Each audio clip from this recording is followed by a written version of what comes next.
Hello everyone, it's Shane Kanto, your Wasteland reviewer, and I'm here to review the new true crime documentary, Zodiac Killer Project. And this is from director Charlie Shackleton.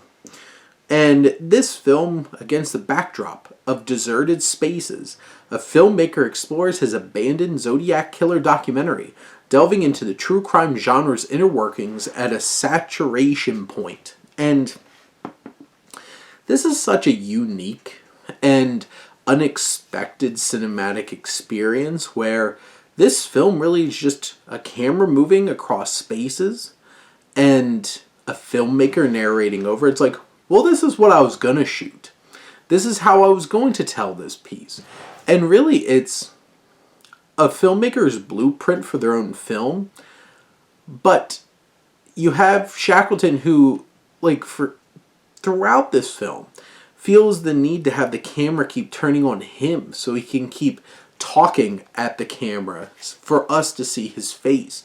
And there's just something so self-serving and egotistical about this experience and so self-absorbed that I don't really get why we needed a film like this and why this film just takes its time being like, well, you know, if my project didn't fall through, this is what I would have done. And it's just that experience, and there seems to be this self-serving and self-important kind of perspective that's brought to the table as they navigate this experience and what these quiet, isolated spaces could have been while making this film. And sure, there's some interesting elements, like they have this grain and grit to the filmmaking and the visuals of the film. It has these interesting ways of editing and putting this together.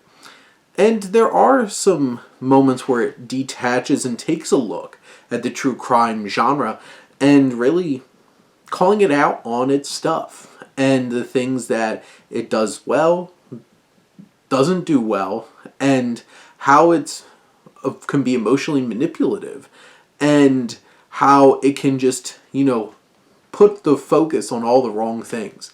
And sure, that commentary is important, especially as we get more and more and more of these serial killer shows and stuff like that.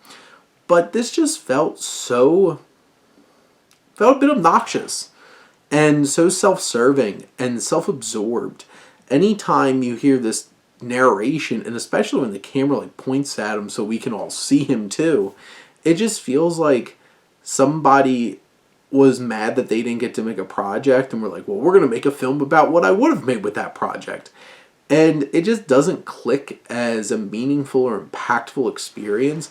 And there's just something weird and icky and off about this film, and just kind of leaves you with a bad taste in your mouth by the end. But those are my thoughts on Zodiac Killer Project. Let me know what you think, and let's talk some movies. But thank you as always for tuning in and supporting your Wasteland reviewer.